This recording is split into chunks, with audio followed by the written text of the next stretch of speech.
Something that is a super rarity nowadays are companies who stand behind their products with great customer service. Let me tell you what, this company right here, hanasmodz.com, awesome customer service. Whether you're shopping online for your vape gear, juice, hardware, whatever, or whether you're going to a brick and mortar, buying something over there, customer service to me is at least half the experience. At least 50%. So here's my experience with Hana Modz. I've been looking for a DNA 20 for the longest time. I didn't even think about the DNA 30, just got rid of my DNA 20, gave it away in a giveaway, and I had to get another one. Was looking around, never even heard of Hana Modz up until about a month ago. Found them online through Juice Junkies actually. I went to their site, saw that they had a number at the bottom. Thought, you know what, I'm gonna give it a shot. I'm gonna call them up. Ring, ring, ring, ring. Hello? I couldn't even believe it. Most companies nowadays, they leave a number at the bottom of their site in the contact form. You call them, you have to leave a message, and most of the time, that company will get back to you, but within 24 to 48 hours. Hell, I've had experiences to where I call in, leave a message, the company never even gets back to me. This company, they answered.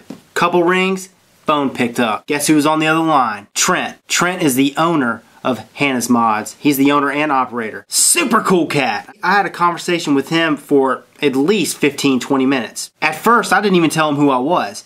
And I actually got lucky because he wasn't selling a DNA 20 chip in his devices. He was selling a DNA 30 chip in his devices, and he actually happened to have the first batch of them ready to go. Fortunately, I got lucky and was able to buy one from him right off the bat. That wasn't the only time I talked to him over the phone. I talked to him over the phone 2 more times after that. And you know a company cares a ton about their customer relations when they ask you questions. So the customer service experience for me with Hana Modz, talking to Trent over the phone 3 times was an absolute pleasure. This guy was very energetic. You could hear his passion in his voice. And for me, I'm all about passion. I'm all about it. Love the passion. You know, you gotta have the passion. If you don't have the passion, that's not good. And he definitely had that passion. Alright, so now you know I'm impressed with the customer service, but the question is, am I impressed with this product? First of all, for those of you guys who do not know what a DNA 20 or a DNA 30 is, it's a chip that goes into this product. This happens to be a DNA 30 chip device. Super rare right now. But the DNA 20 chip, the DNA 30 chip, the Kick 2, all those products are made by a company called Evolve.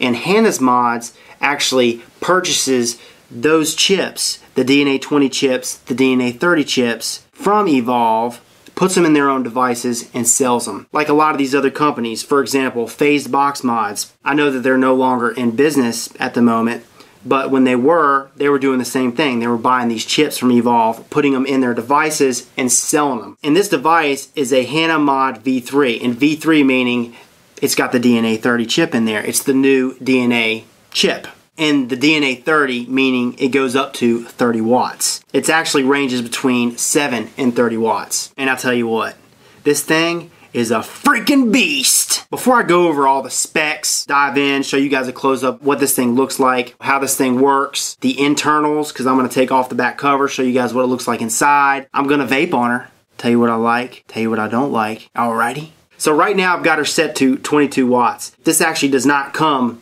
with the V3. This is actually a Zenith RDA with a Ninja Modz drip tip. Sick as tits. I've got a 1.1 ohm flat bastard build in here. This thing hits like a freaking champ. The DNA chips are all regulated devices, okay, which means that it regulates the battery you have in there, okay? It's gonna make every hit be the same all the way through the duration of that battery life of the battery. So for example, I'm hitting this up, 22 watts. I've got a fully charged battery in here with a 1.1 ohm micro coil at 22 watts with a fully charged battery. I can go for about 3.5 hours before that battery dies. And for the 3.5 hours that I am vaping at 22 watts, every hit that I take is going to be straight voltage at 22 watts. It's super consistent. And that's what I love about these DNA chips, especially at higher wattages like 20 to 30 watts. 30 watts, forget about it. Like I said, this is at 22 watts. I'm going to take her up to 30 watts. Go ahead and skip all the bullshit and get to it. 30 watts. Every coil build that I put in this device, or any device for that matter, whether it's another RDA, a K-Fun, a Russian. It hits like a freaking champ and it's consistent. And the beauty of it is I can go all the way to 30 watts. 30 watts! And it's regulated. Just peachy. It is like a warm hit and it's the same hit every time. Every time. Big difference going from this to a mechanical mod. And that's why I emphasize in my mechanical mod reviews, mechanical mods are all gravy. I really love them. I appreciate the art, but they're unregulated. You put the battery in, you vape. I mean, you can make them regulated with something like a Kick 2, but that only goes to 15 watts. You're not going to get the full vaping experience. Shit, I got a friend that builds between 0.2 and 0.5 ohm coils, and he vaping sometimes up to 60 watts. But how long is he vaping the 60 watts for? And then every hit you take, the quality of the vape goes down because it's unregulated. This is not the case. Like I mentioned, the 3.5 hours that I can vape at 22 to 25 watts with this device, it's fully regulated. It's straight voltage every time, and it's consistent. Right now I've got it set to 30 watts with this 1.1 ohm coil, and I can get a good 2 to 2.5 hours of quality vape. The same vape. I will go with the quality of this vape any day of the week than any mechanical mod out there, which I have to switch batteries out every freaking 30 to 45 minutes. I'm telling you, it's a whole new ball game when you're vaping on a regulated device at 30 watts. For those of you guys who are watching this who own a DNA 20, from 20 watts to 30 watts is a big difference. If I were to vape with the same build on the DNA 20 that I used to own at 20 watts, that's like 5 volts less than with this 30 watt device with the same build. Big difference in heat, big difference in flavor production. I'm gonna tell you what, I am super duper in love with you right now, you Hana Modz V3. I can lick you up and down. But before I do that, we better go ahead and cut to the pros and cons. Pro number 1, this thing is absolutely gorgeous. The finish on this, it's an anodized finish. This is like a cherry red, as you can see. Everything about it, from the logo on the front and the back and the serial number, it's all just really clean. No burrs, no scratches. You got 3 buttons on the side, and we're going to go close up and I'll show you guys exactly what this looks like. But you got 3 buttons. You got your fire button up top, super clicky.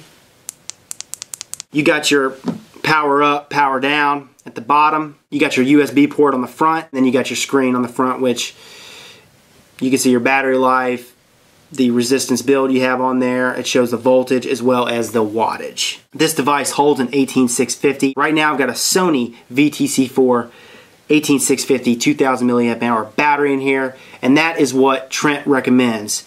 You got to use the VTC4 if you're going to be vaping above 20 watts. If you're going to be vaping at 20 watts or below, he recommends the AWIMR batteries. To get the full 30 watt experience, he recommends the VTC4. So yeah, a big pro is presentation, and this thing does play the part. Every device that I screw onto here sits flush. It's got this cup which is carved out for your devices, your 22 millimeter devices. And anything that you put over the 22 millimeter device, like let's say the Russian Big, it sits over this device, but it sits evenly, and so it looks good. I mean, it still looks good. But any 22 millimeter device, whether you're using the K-Fun, an RDA, Nautilus tank, Clear Miser tank, whatever, etc., it's gonna look the tits. Look at that right there. Suck its tits! You got 2 screws, one at the top, one at the bottom and the back. You unscrew those, pull the back off. You've got all your circuitry in here, which will show. You've got your battery, which you can pull out, or you can leave in there. Stick your USB cord, which it comes with, in this port. Charger up on your computer, etc., and you're good to go. To fully charge on my iMac that I own, it's taking me about a couple hours. That's with a battery that's completely dead. This box mod, the circuitry, you don't even see it. Everything in there is super duper neat. You don't see any wires. I mean, it's just professional looking. So I'm gonna take one more hit, and we're gonna dive down, show you guys the goods. Let's go. All right, so here is the V3, and as you can see, you got the screen right here. You got your fire button up top, nice clicky button. You got your power up, power down button down here. Right now the screen is locked. To unlock the screen, you got to click that fire button 5 times. It lights up, goes back to the original screen where it shows your wattage, your voltage, and the resistance and battery life. here's your power down button right here.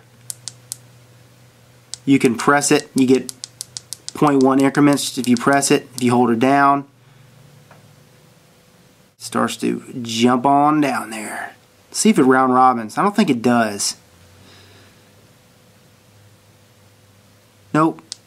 Nope, doesn't round robin. Want to go back up? Is your up button. You've got your logo on the back, Hana Modz V3. On the front, same thing, except it doesn't say the V3. It's got that and the serial number. There's your top, and this is the little well I was telling you about. 510 threads, buttery smooth. Everything is fit on this device. Everything I own is fit on this device, and is fit on it flush. And the reason why Trent made this well the way it is because even if it doesn't screw down all the way, it's still going to look flush on this device because of that little well. Now, this blemish right here, you see this spot? There's two spots up there. It's not even a blemish. That's actually from juice. I noticed that when juice gets on this device, I don't know if it's the way that this this finish is on this device, the anodized, but it leaves a mark even when you wipe it off. So I have to go in with some soap and hot water, and that comes right off. Just note that with the way this device is finished, it will stain on you with your juices. But it's no big deal. I mean, you can get it off. As long as it's not permanent, to me, it's not a big deal. You've got your air hole at the base for battery leakage. And then on the front, as you can see, you've got your USB port. Now, on the back, I'm going to show you guys what it looks like inside.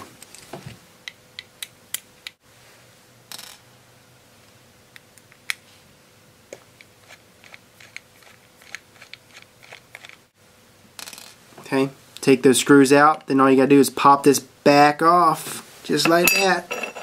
And there she is. You've got your battery on one side and then your circuitry on the other. And this is what I was telling you guys about. Look how clean this is. Super clean. It makes me feel like the $256 that I spent on this device was definitely well worth it. Pop the back on there.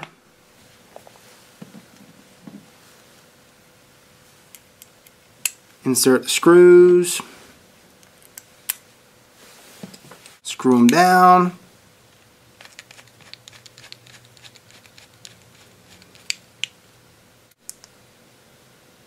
When you first tap that button, you're going to see the Evolve DNA. It pops up on the screen. Like I mentioned on the screen, you got a wattage display, you got a voltage display, you got a resistance display, and you got a battery life display. I just showed you guys locked mode. I showed you how to unlock it. I'm going to show you guys how to do it in stealth mode. Now, to put this device in stealth mode, and basically what stealth mode means is when you fire this device, the screen is not going to light up. So when you fire it, when you don't fire it, it stays dark. You're turning the screen off. Okay, you don't see what wattage you're vaping at, you don't see the voltage, you don't see the battery life, it's just black. All you're going to do is you're going to hold down the fire button and the power down button for 5 seconds. There we go. So it's going to switch from normal to stealth, and then you let it go. Also, to put this in stealth mode, you got to make sure that this screen is locked first. Otherwise, it's just going to fire and fire and fire. Now we're going to unlock it. 1, 2, 3, 4, 5. Nothing. It's firing, but it's not showing anything on the screen, and that's stealth mode. Now, to take it back to stealth mode, we're going to reverse it. We're going to do the same thing. 1, 2, 3, 4, 5. We locked it. Hold the fire button down and the power down button down at the same time. And then stealth mode pops up. Wait an additional 5 seconds. Boom. Let it go. Unlock the lock. Screen's back on. To lock the power, all you're going to do is hold the power up and the power down at the same time.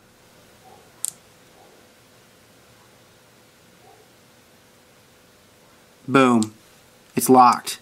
Okay, so no going up, no going down. It's just going to tell you that that power is locked. To reverse that, you're going to do the same thing. Hold both these buttons, the power up and power down at the same time.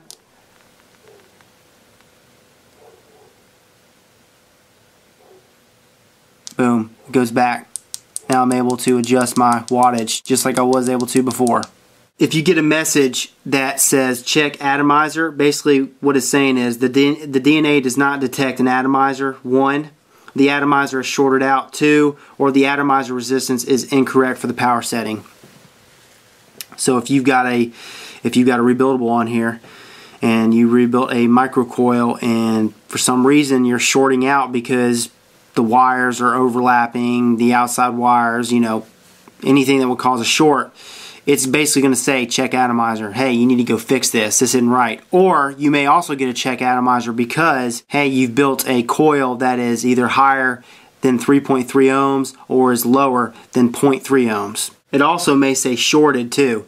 I've never seen the screen say shorted. Usually when I have a coil that is not up to par with this device, it's not going to fire because there's a problem with, you know, the coil itself shorting out, and I have to go in and fix it. It's never said shorted, and basically when it says shorted, the atomizer or wiring are short-circuited, which is not good. The main error message that I've seen in the past has been check atomizer. Another message is check battery, and when you see the screen say check battery, it's basically saying the battery is below 3.1 volts and needs to be either recharged or changed out. You also may get another message on here that says weak battery, and basically what that's telling you is that the battery sags excessively when firing.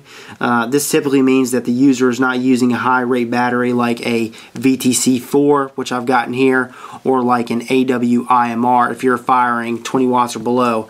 You can still use the VTC4 obviously for 20 watts or below. It's just not recommended to use something like a regular AWIMR if you're going to be firing above 20 watts. And basically what the weak battery is telling you is that the battery you have in there is not up to par. You need to put a better quality battery in there like the VTC4. You may also get another error message that says too hot. This DNA 30 chip has onboard temperature sensing. Okay, it will shut down and display this message if the internal board temperature becomes excessive, and that's a good thing to have. You don't want your board frying on you, and that's the beauty of having Evolve's chip in here. 94% of the time, it's not going to let you down, and that is a good rating to have. You may also get another message that says too low power setting. The DNA 30 puts out a minimum of 4 volts. Okay, with low power settings, 7 to 8 watts. And low resistance atomizers below 2 ohms, the DNA will sometimes be unable to provide a low enough power output to be power regulated. If this is the case, the ohms display will be flashing. The device will still operate, but it's just letting you know. Okay, for example, watch this. So I've got a 1.1 ohm build in here, right? It fires at 23 watts. Perfect. That resistance is not flashing. Now I'm going to take it down to let's say 15. 15 should be okay, but I just want to test it. Yep, perfect. Okay, let's take it to 10. Yep, there it goes. It's starting to flash. Basically, it's saying it's too low of a power setting for this build. Okay, so you got to take it back up. Okay, another error message, device resets. And basically what we're going to do is we're going to go back to the type of battery you have in here. It basically questions, hey, do you have the right battery for this device, especially if you're firing at 20 watts or above. If you're using something like an AWIMR and you're vaping at 25 watts, that's not good. And you may get this error message, device resets. If the battery is not able to power the device at the desired setting, or the battery is excessively discharged, the device may go immediately in a low voltage shutdown, okay? So yeah, that's basically saying make sure you have the right battery in here, okay? Another thing this device does is it auto powers down, so you guys see the screen is not lit up, okay? You have to hit a button and then the screen pops back up and you can vape away.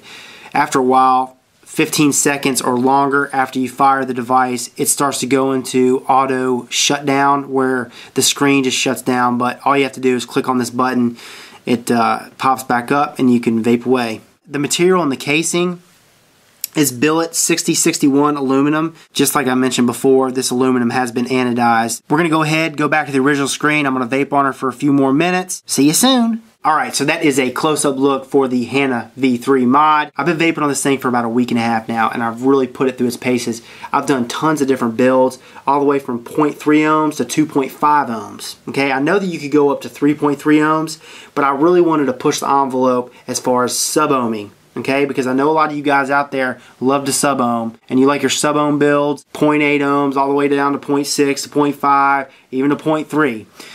And I was able to build this sucker at 0.3 ohms and vape it at 30 watts, and it hit like a train. I was able to do a build for this sucker at 0.4 ohms and vape it at 30 watts, and I like that even better. But my favorite sub-ohm build for this device was a dual super nano coil at 0.5 ohms. My favorite sub-ohm build by far.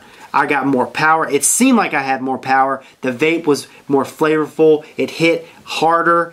It was just my preferred. For me, on a DNA 20 or a DNA 30, you can't ever go wrong with a 1.1 to a 1.8 ohm micro coil build. And right now I've got a 1.1 build. I'm vaping it at 23 watts. Actually going to take it up to 25 watts.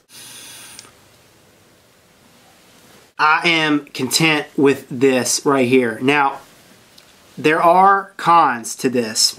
I mentioned all the pros. I'm leaving the cons for last. The biggest con of this device is battery life. For this 1.1 ohm coil build, anything above 1 ohms, your battery life really starts to extend, okay? And you can get 3 to 5 to maybe even 6 hours of battery life depending on what that build is. So with this 1.1 ohm build, if I vape that at straight 30 watts, I can get about 3 hours out of it, give or take, depending on how much I'm vaping, chain vaping. If I'm chain vaping, maybe 2.5, but about 3 hours. With anything lower than that, like with my favorite sub-ohm build at 0.5 ohms, I can only go for maximum hour and 45 minutes to 2 hours. And that's at 30 watts. That's vaping straight 30 watts. That's still good regulated. So yeah, that is the biggest con for this device. Also, keep in mind, the software in that chip, the DNA 20 chips, the DNA 30 chips, it's evolved so fast.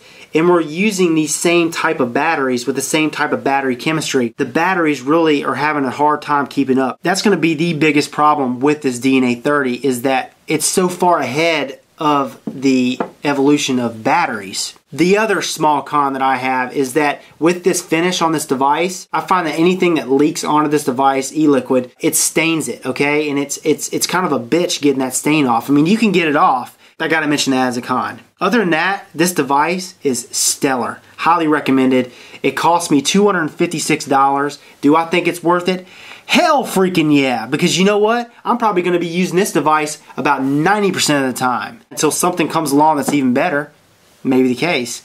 But this thing is kick-ass. I remember I posted on Instagram the box. Okay, the box is like this big compared to the device, okay? So I know it scared some of you guys. It's not big at all, okay? And it fits in my hand just nice.